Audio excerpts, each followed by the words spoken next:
I was surfing the internet one night when I was feeling particularly bored, when I came across a rather strange website. The cover image was a picture of a guy and a girl cuddling in bed with a big smile on their faces. This made me think it was some sort of dating service, but it had a rather odd name. Cuddle Me.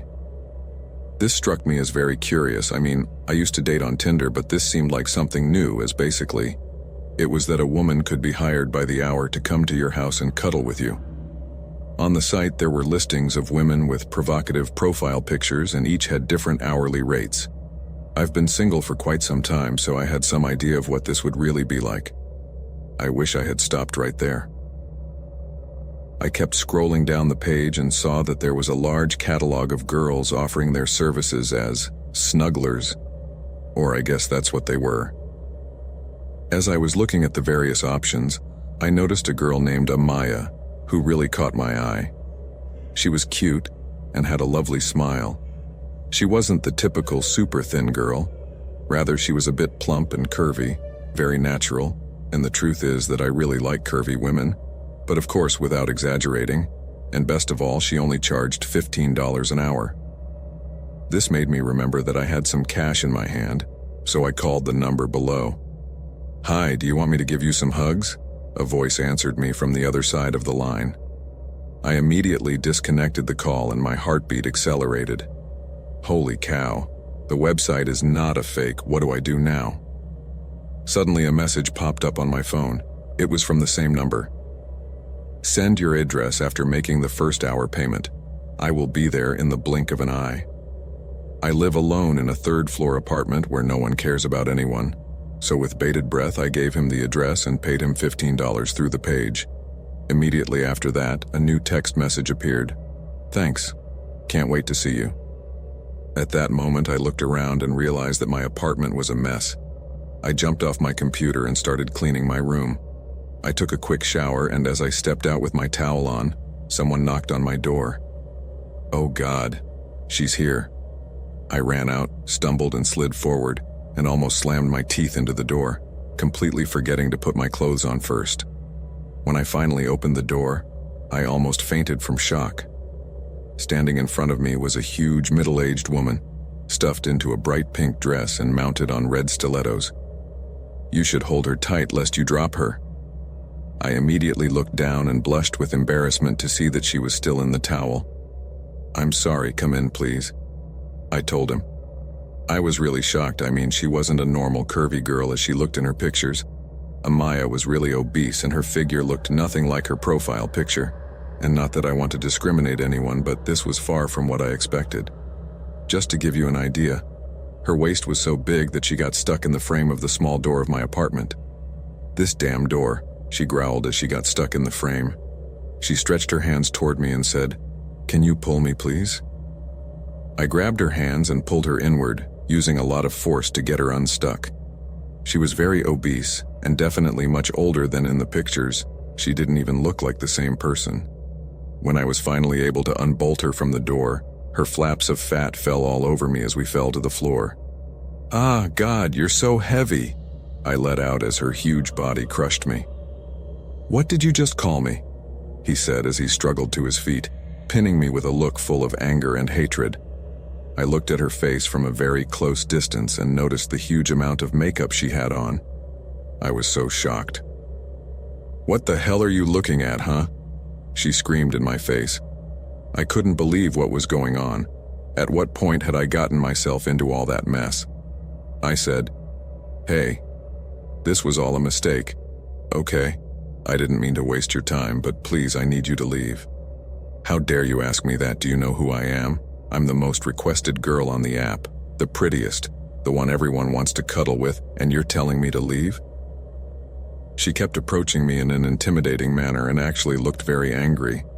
It was only then that I realized that in addition to her large bulk, she was also very tall, even taller than me.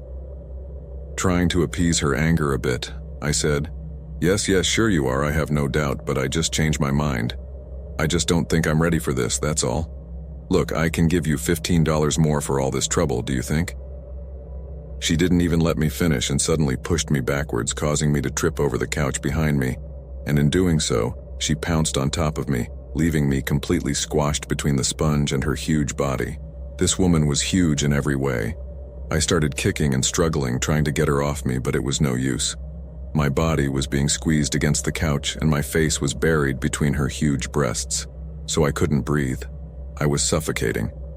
As this huge woman lay on top of me, literally crushing me with her huge body, she began to tell me things like, "This is so you can see what real flesh feels like, not the pile of bones I'm sure you're used to." My life began to flash before my eyes, and I cursed the moment I found that stupid website. As I felt myself on the verge of passing out from suffocation, after what seemed like an hour, but was surely no more than 20 or 30 seconds, she turned her body awkwardly, falling to the floor and finally releasing me from her mammoth weight. At that moment, I took the biggest breath of air of my life and began to gasp for air, feeling the life return to my body. I looked to my side and was now struggling to get up off the floor.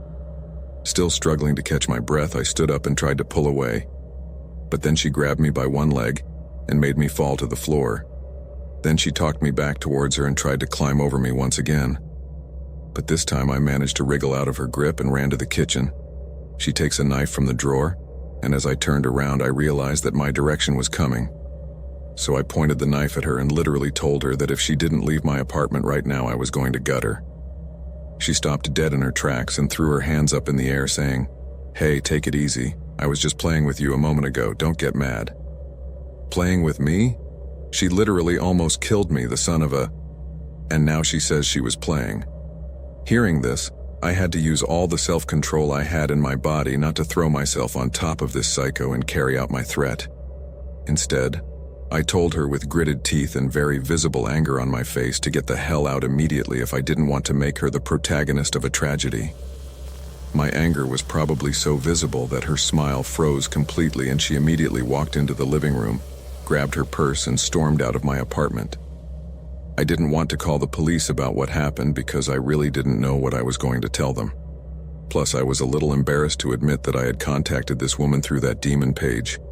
I knew I was going to sound like a pathetic, desperate guy who had to pay for a stranger's hugs. And this became even more clear to me a few minutes after the incident, when I called my best friend to tell him what happened and vent, and the asshole thought the situation was hilarious.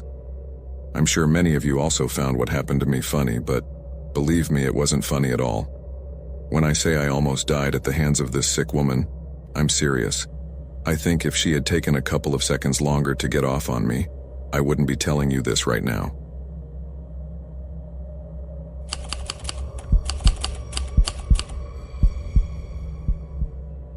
Have you ever met someone on a dating app? I know my friends have met a lot of people that way.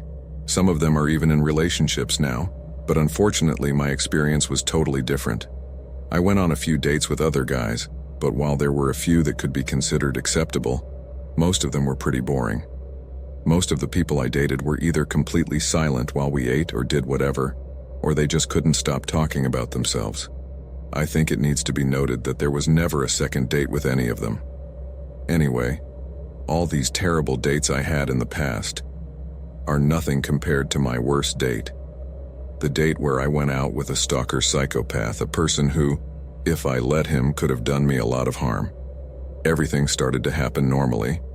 I was using several dating apps, but this one was my favorite, as it connected me with people I had crossed paths with. The guy I was talking to called himself Rex, was very nice, and, from what he told me, was as passionate about movies as I was. However, despite being very nice, I must admit that I was surprised at how insistent he was, a red flag that I was not able to see at first. He was adamant in his proposal to meet at his house to watch a movie that same night. Normally I would have said no, but earlier that day, another guy had canceled on me, and I must admit I was still a little angry about that. So whether it was because of that or whatever, the point is I accepted. But before I went to his house, which was in an apartment building downtown, I told my whole family where Rex lived. It's a precaution I always had when I went out on a date with whomever, not just with online dating, but with those especially. When we finally met, I felt like I had made a good decision. Rex was extremely friendly and very nice. He seemed very happy to see me, which I thought was kind of strange. but I chalked it up to him probably just being nervous. His apartment was not very large, but I suppose it was sufficient for someone living alone. He kindly invited me into his living room where he had set out a pot of popcorn, a couple of glasses of soda, and some treats. I was also struck by the size of the TV in his living room. It was really big, which made a perfect environment to watch movies. Nothing to envy to the cinema. I could tell he was really a movie fan. We put on the movie we had talked about before we met, and it was right at that moment when the nightmare started. I wasn't more than 5 minutes into the movie when I turned my head and noticed Rex staring at me. At first I thought it was a coincidence, that I had just caught him looking at me, and that he must really like me a lot, but that wasn't the case. Looking at him out of the corner of my eye, I realized that he really didn't stop staring at me.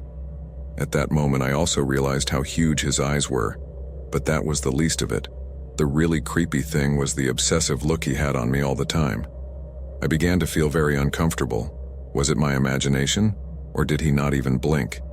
Even that was possible. "Hey, are you watching the movie? Your focus seems to be elsewhere." "Yes, of course, I'm watching it," she told me. I couldn't believe it. Even after I called him on it, his gaze never left me. I mentioned it again, but honestly, I was pretty scared now. I just wanted to leave as soon as possible. I tried to push the matter aside and finish the movie so as not to arouse suspicion. The movie went on and on for that hour and a half, and Rex never took his eyes off me ever. He saw absolutely nothing of the movie, only me, and he didn't stop for a second from creepily staring at me. As soon as it was over, I told him I had to go home, that my mother had a health problem, and I had to constantly take care of her. I politely apologized, thanked him for everything, and told him we could meet another day and get something to eat. At first he agreed, and was quick to open the door for me. But he, increasingly insistent that I stay, kept telling me that he had had a great time, that it had been the best date of his life, and that he wanted to see me again. I lied to him, and agreed to a second date, while the hairs on the back of my neck were completely bristling as I saw him still looking at me with a terrifying psycho face. There was no telling what he would do if I turned him down, so I agreed, as if I would have liked our meeting too, but nothing could have been further from the truth.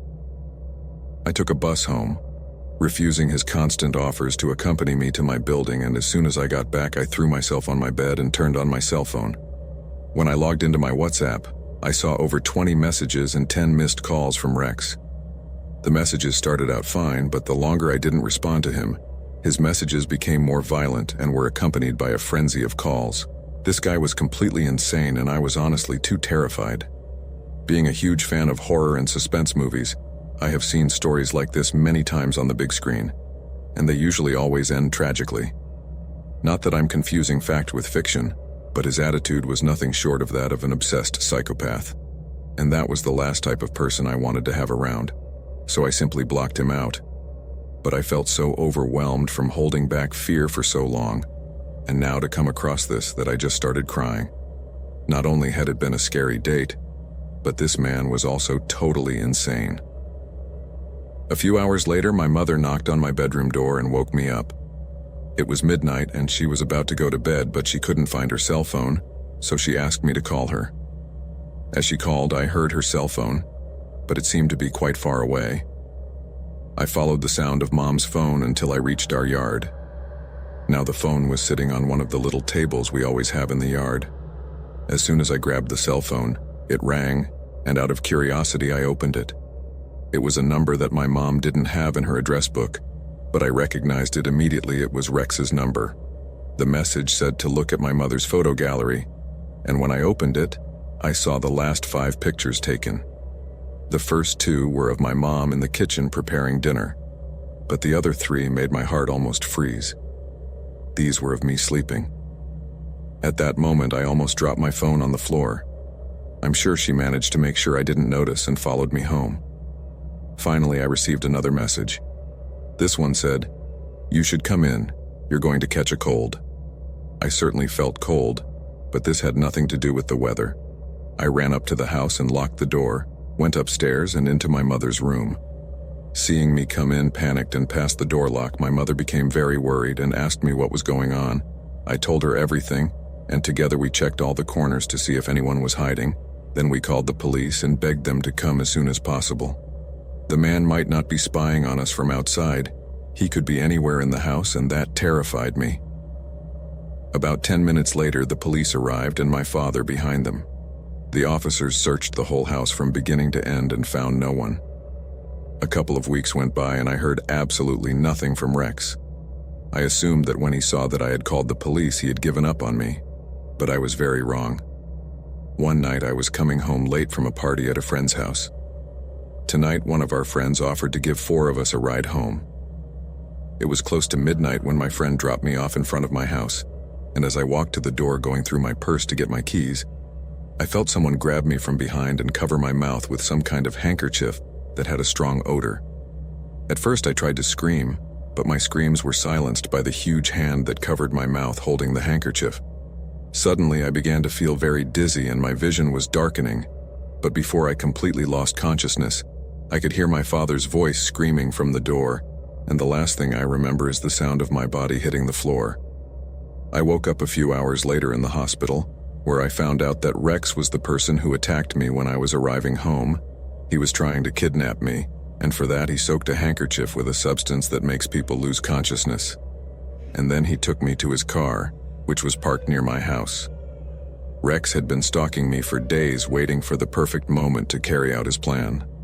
However, he didn't count on the fact that my dad would be waiting for me at that time, and when he was discovered, he simply left me lying on the lawn and tried to run away. But my dad called the police and they apprehended him a half hour later. To this day, I have no idea what Rex's plans really were, but upon searching his house, the cops found ropes, knives, duct tape, and a number of other creepy items that they presume would be used to hold me captive. Rex was sentenced to several years in prison, but after only 2 months in jail, he took his own life by hanging himself with his own shirt. I would like to pretend that I'm a good person and say that I felt sorry for him, but in reality I felt a great relief when I learned this, because Rex's sentence was 7 years, and honestly, I would never have felt safe knowing that at any moment that psychopath would get out of prison and could attack me again.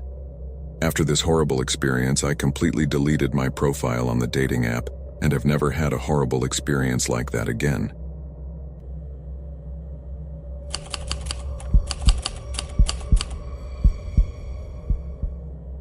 I have never told this story to anyone in my family. And how do you do that? How do you tell your family that you were almost kidnapped when you were 11 years old? Back in 2005, when Facebook was a perfect unknown, the most popular social network for everyone was MySpace, and since there wasn't much knowledge about the dangers kids could face on social networks, my parents never saw a problem with me having a profile on it. It was a normal summer day for me. I got up around noon, went for a bike ride with my brother, then came home and spent most of the rest of the day in our backyard pool. Later, as it started to get dark, my brother and I went into the house, and after taking a shower, I decided to check my MySpace profile real quick while I was in my room and spend some of the energy on my games there. But, as I was finishing up my energy bar Dog Wars and about to close the browser to go downstairs and play some PlayStation, I got a sudden friend request. The profile was Leah13, and it was 3 hours away from nowhere in Kentucky. I clicked on the name because I didn't know any Leah, not even a Rosalia or an Aaliyah, or any girl whose name might suggest that pseudonym. The girl looked to be about 11 or 12 years old like me. I asked myself, why would this girl want to be friends with me? I almost ignored her, but in the end I accepted the request, and without much else to do, I sent her a message asking her a simple question. Do I know you? From somewhere she told me that we had never met, but that she was friends with one of my friends, Dylan. I checked her profile and saw that she and Dylan had indeed shared many common interests and were on each other's friends list, so I could control what she said. I didn't message Dylan to ask him about her. I was a naive and trusting child, so I saw no reason to doubt what she was saying. For the next few weeks, I talked to her every night for no less than 3 hours. We usually just chatted about music, school, TV, and stuff like that. Typical kid stuff. I didn't really think anything of it other than being friends on MySpace, until one day she said she liked me. I laughed, thinking she just meant friends like each other, but she clarified that she meant she had feelings for me and wanted to meet me in person. I lived quite far away from her, so I didn't really see how this could be possible. I knew my parents weren't willing to take me with a girl I had met online, and honestly, I wouldn't want them to, as my parents were very conservative and I never felt like I could talk to them about this kind of thing. I just didn't have that kind of confidence, so I shrugged it off and told her it would be hard for us to meet, because as much as I love riding bikes, a 3-hour bike ride to a part of the state I had barely seen in pictures was not something I was comfortable with and thought was even possible. She was very understanding and said she at least wanted to talk on the phone instead of just texting. I agreed, but told her to never call my number and to always let me be the one to call her because I didn't want my parents to answer and want to ask questions. She seemed to understand perfectly, so I called her back. The first time I got her dad answering and he spoke to me in a curt tone, although it was weird because I had the phone with me on the computer and I told him I was calling her, and she said she had the phone with her too. But I didn't think anything of it. I told him Zach was calling me and that I was looking for Leah. Then he told me to hold on for a second, and then there was a crackling sound on the phone like someone was trying to make it ring. I didn't really think anything of it because, as I told you, I was 12 years old and didn't have that kind of malice yet, so I just didn't give it any importance or stop to think about it. I just wanted to talk to Leah. After a few seconds, I heard a slightly high-pitched, "Hello." It was Leah. We talked for a few minutes, basically the same things we were talking about in the chat. Then she said she had to go because her dad was also expecting a call, so I shrugged again and told her to just text me so we could talk again later. Leah and I kept texting back and forth for a while, and before I knew it, it was almost the end of the summer. That's when Leah told me that she felt very sad, since the summer was about to end and she still hadn't been able to meet me in person. So she brought up an idea. She said there was an end of summer event at a lake near my house. She mentioned that her family used to go there sometimes and that she could probably convince them to go for the event that year. A few nights later, she let me know that they had also arranged with her parents and that she was super excited to finally meet me. She also told me that she was going to kiss me as soon as she saw me, which made me blush. I did my best to make it seem like it was no big deal, like I was some stud who had kissed a lot of girls before, but I wasn't, obviously. I was totally excited to finally kiss a girl, and it was only a few nights away. I had a hard time sleeping the next 2 nights and stayed awake most of the time talking to Leah. We were both excited and couldn't wait to get to know each other. It was a magical experience the night before the day of our meeting. I think we stayed up until 8 a.m. talking. So the day had finally arrived, and after an early afternoon bike ride and a brief swim, our family got in the car ready to get to the event. My dad decided that we would ride in the van so my brother and I could take our bikes to the lake with us. There were lots of bike trails and we always really enjoyed doing rides there. I told my brother that I wasn't going to be with him all afternoon, as I had arranged to meet another friend, but would catch up with him later. He wanted to come with me as all little brothers do, but I quickly convinced him that he wouldn't want to come with me because those kids were mean and unbearable, and I would only go with them because one of them was my friend. Fortunately, he was fine with it and didn't ask any questions. After that, about an hour later, the sun was already starting to set and my brother said he would go back to meet our parents anyway, as he didn't like driving in the dark because he had a habit of crashing.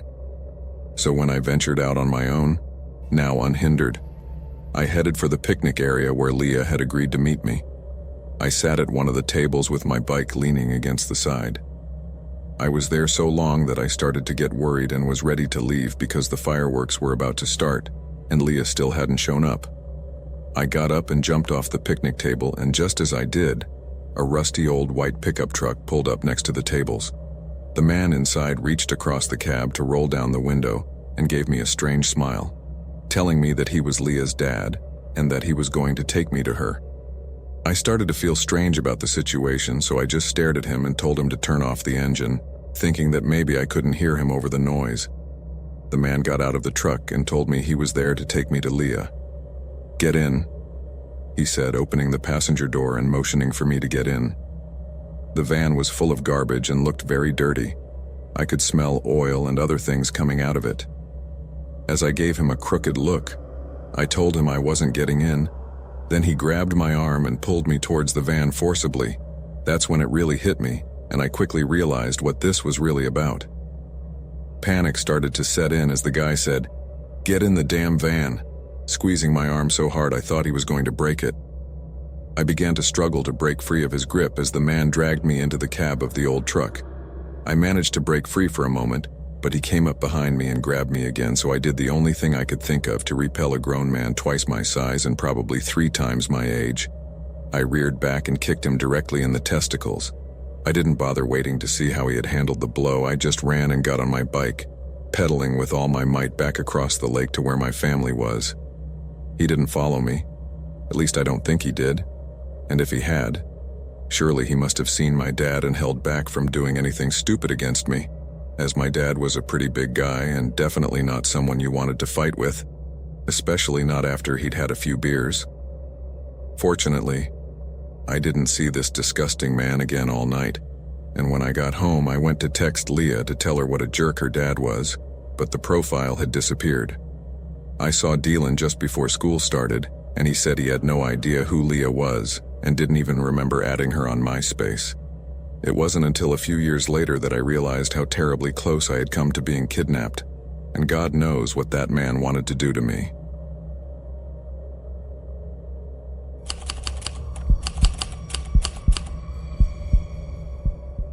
Right when I had just finished college and was living in a 1-bedroom townhouse, I met a guy on Plenty of Fish. At the time, I wasn't exactly smart about my online activities. Not that I've really changed, but at least now I'm not as dumb as I was then. Anyway, he seemed like a really decent guy. He was really good looking, said he had a good job, had good teeth, and seemed to really care about his personal health. Pretty much all the things I'd normally look for in a guy. I'm not a superficial person, but I really like to look presentable, and if I'm with someone, I'd like him to care about his appearance, and to always look presentable himself as well, which is something that's very important to me, especially since first impressions are the most important. After about a week of chatting online, we agreed to meet. We arranged to meet at a restaurant in the center of the city, which was very far from where I lived, so I had to leave the house well in advance to be on time.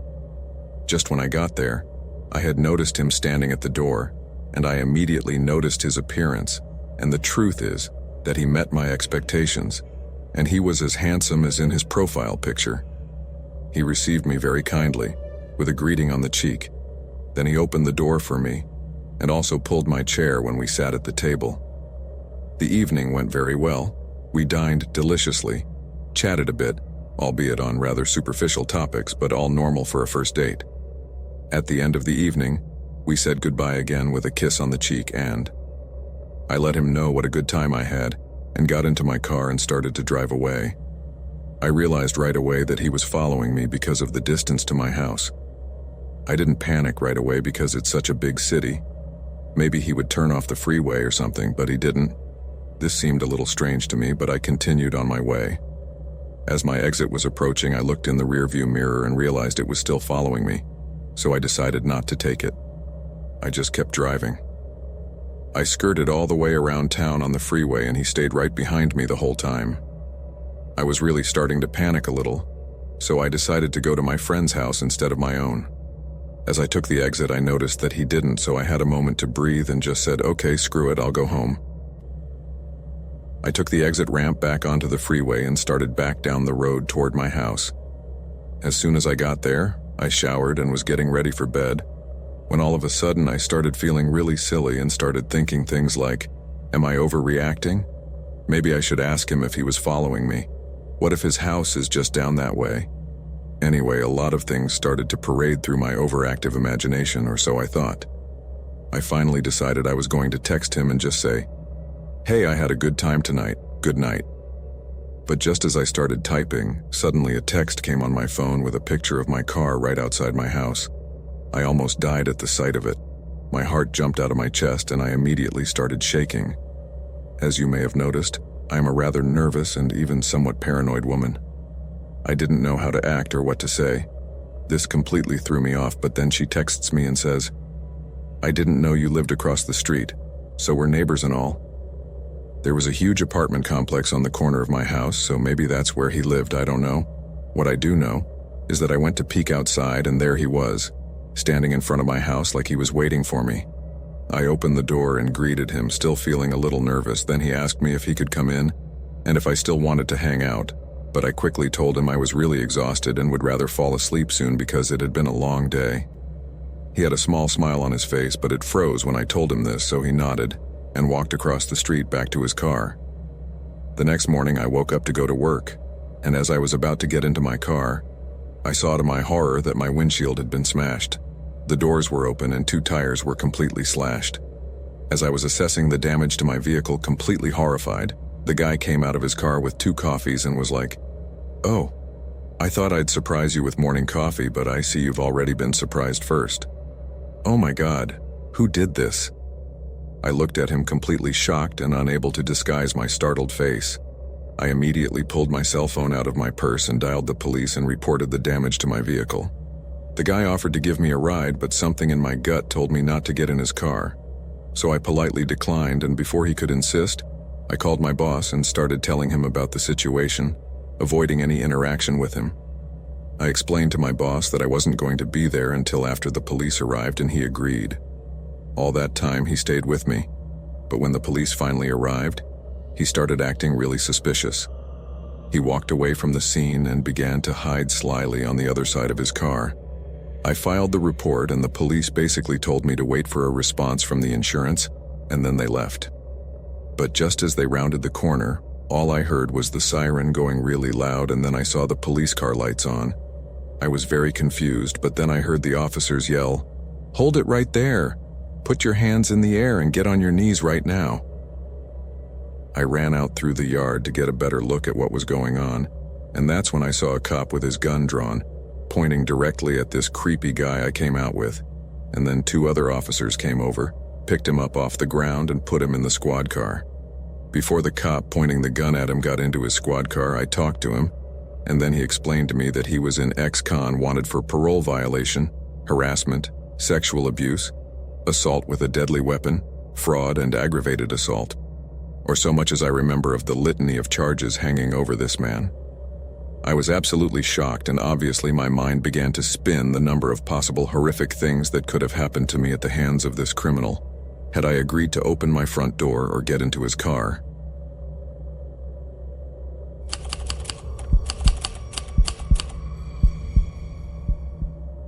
This happened in 2008. I was 20 years old at the time, living in a small town outside of Washington and attending a nearby college.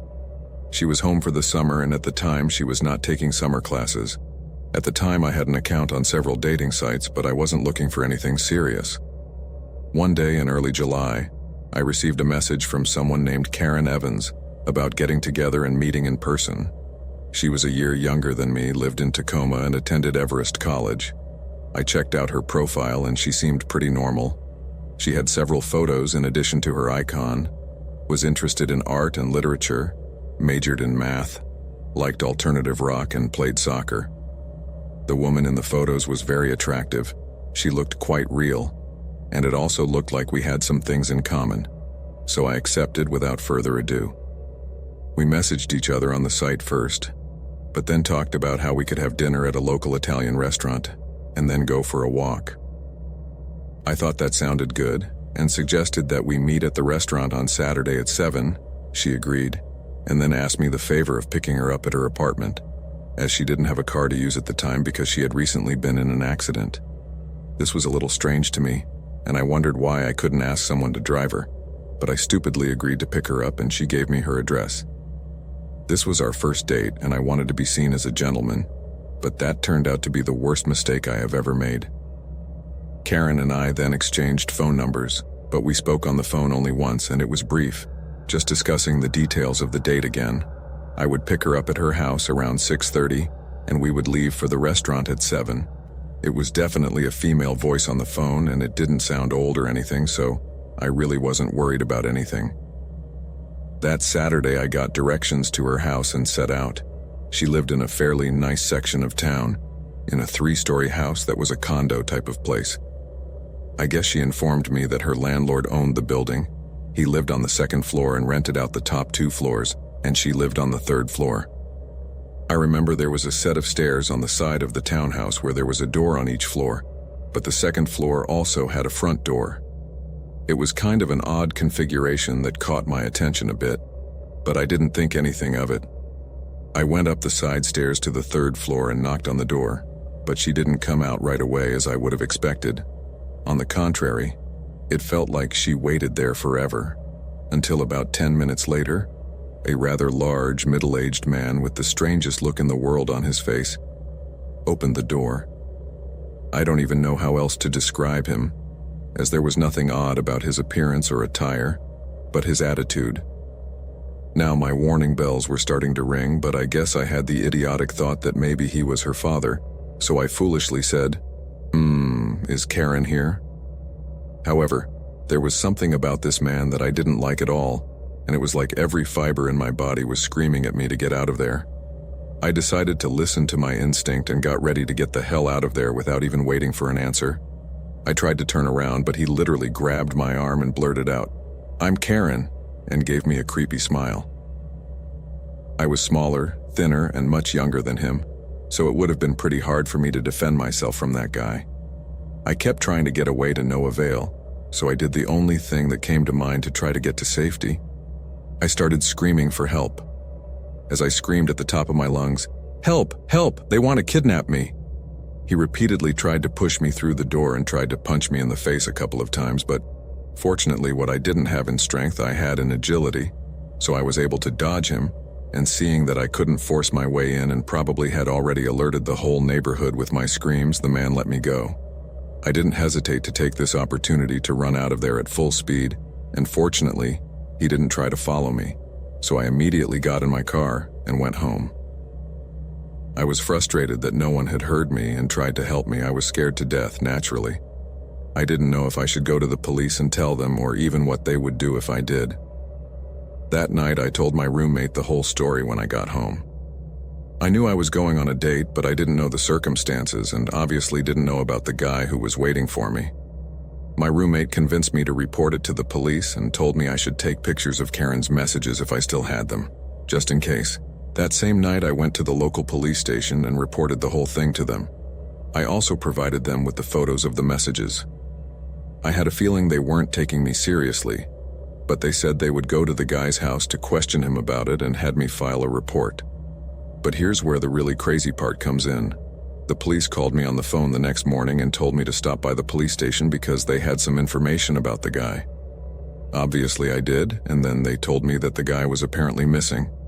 They talked to the owner of the property, and he told them that the guy must have left in the middle of the night because his car wasn't parked that morning.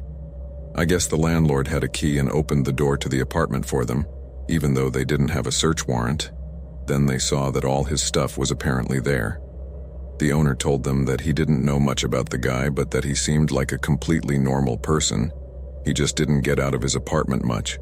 He also provided them with his name, and thanks to that, the officers did a background check and nothing. The police advised me to delete my account on the website and suggested I change my phone number just in case, so I did. I was told at the time that there was not much more they could do. I never received any follow-up or update on my report and never met the guy again, of course, so I still have a lot of questions. Who did I talk to on the phone? It wasn't his pre-recorded call because he addressed me by name and knew what he was talking about. Who was the girl in the pictures? I don't know where she got them from, and I didn't know about the reverse image search at the time. And finally, what were her plans? It was all too strange, but maybe I will never get the answers to these questions.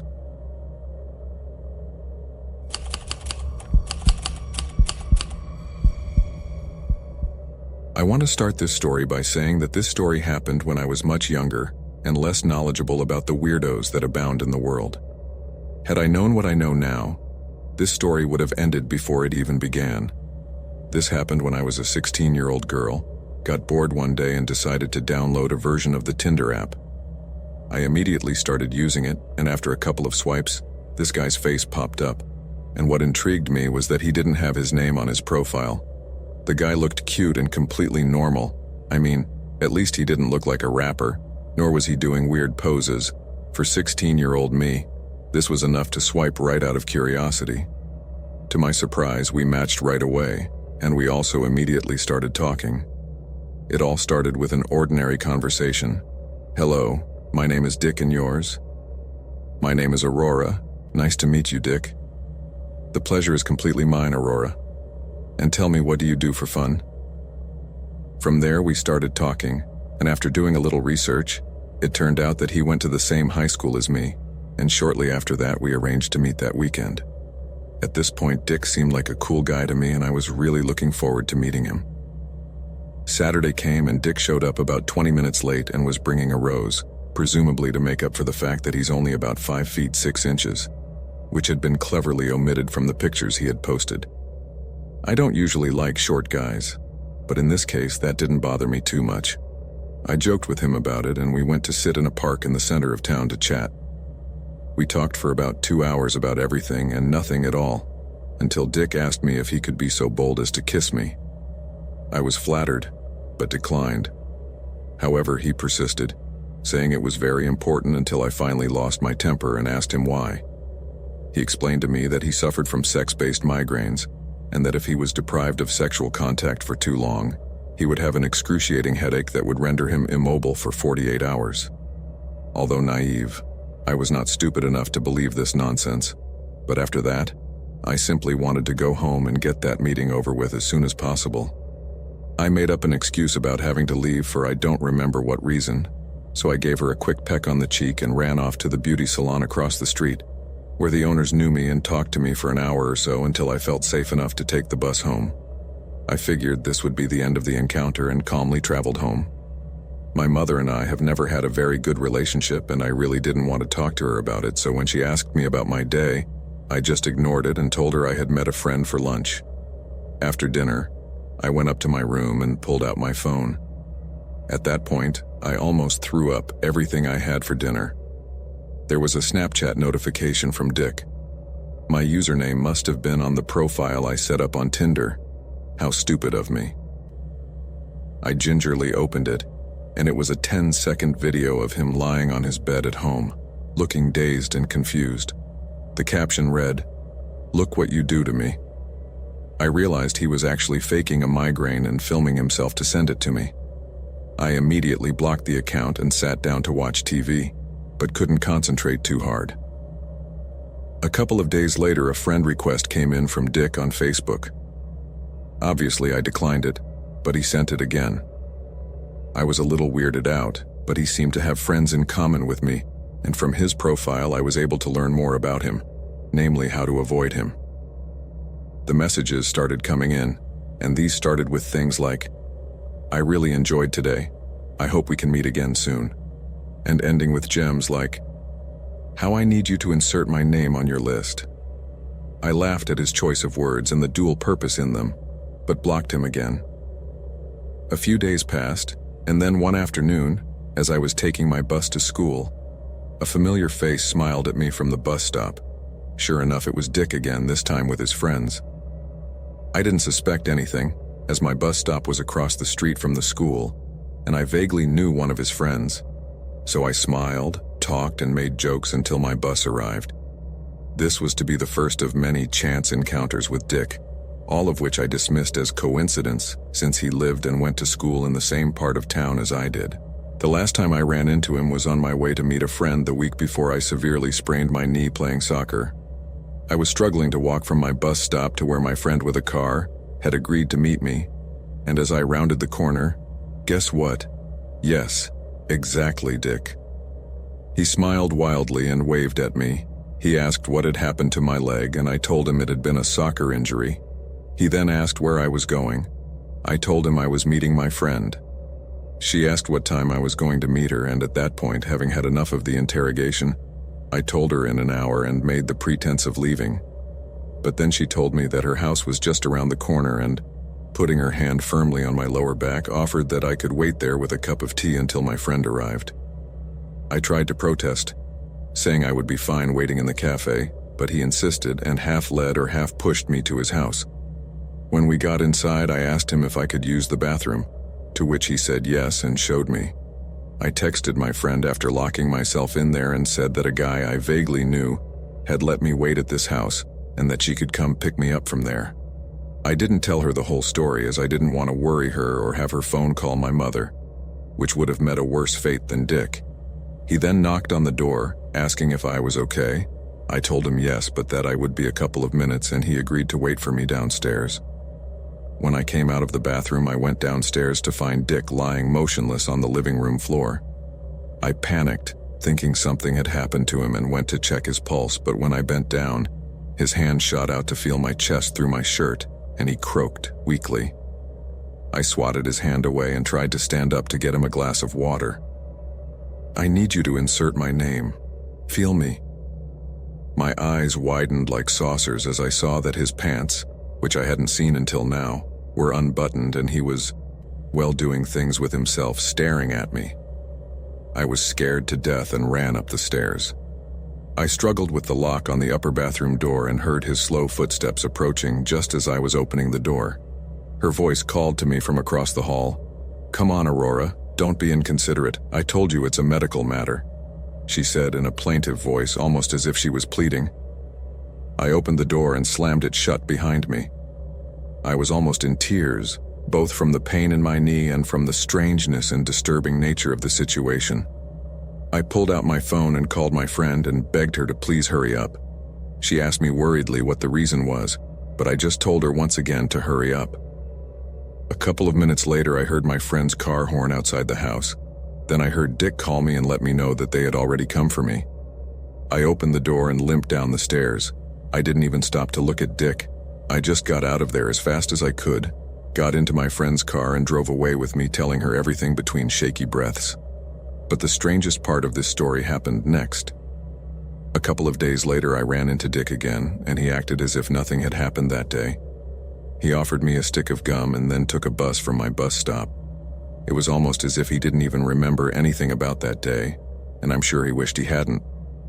I haven't seen him around in some time, but that could be because he went off to college. Hopefully he stays right where he is, and I never have to bump into him again in life.